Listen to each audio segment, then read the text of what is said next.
Is there anyone who will survive this film?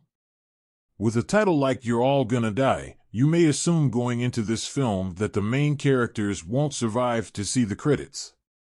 This gloomy tale of a group of young people who travel out into the middle of nowhere where a blood-crazed monster waits and wait is shared by Wolf Creek, the Texas Chainsaw Massacre, and other grim horror films. A bloodstained woman named Anna is shown standing on a lake's shore at the beginning of the film. We have no idea who she is or why she is in such a mess right now. However, as the film flashes back a few days, we learn that Anna is a member of a group of social justice activists who are fighting to clear the name of a guy who they believed was wrongfully convicted of a string of highway homicides. Following their theoretical discussions on a talk show on television, the group drives to the location where one of the murderer's victims was discovered. Anna and her pals decide to go it alone while they explore the region, which is clearly a mistake because they soon find out that their assumption about the highway killer was correct. He is still at large. One by one, in classic horror film style, they are bumped off as the viciously insane madman announces his coming. Despite having a modest budget, Dominic Ross, the director of You're All Gonna Die, manages to stage several really effective gory murder sequences throughout the film. The killer's arsenal includes tools like hammers, knives, and pickup truck front ends, among others, to thoroughly destroy his victims.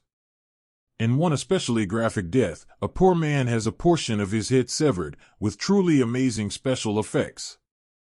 Bloody horror enthusiasts will like the gory moments in the film, despite how macabre they may be. However, those hoping for a well-written narrative may be let down. There is a somewhat absurd twist at the end, and several of the plot points are irrational. Despite its unbelievable moments, the movie is nevertheless worth seeing. However, the often ridiculous plot may make you lose patience. The majority of the actors in the film are unknowns with few well-known roles to their names. Although they don't always provide poor performances, occasionally their inexperience comes through.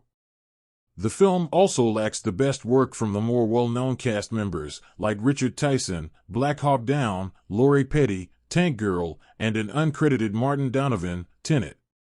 Their performances are best characterized as exaggerated. The actors may be at fault, but Ross might have directed them more closely and given them additional takes to work out any kinks in their performances, which might have improved everyone's perception of the cast. You're All Going to Die isn't a terrible movie in spite of these problems. There are some well-staged death scenes and insightful observations about the shortcomings of the legal system.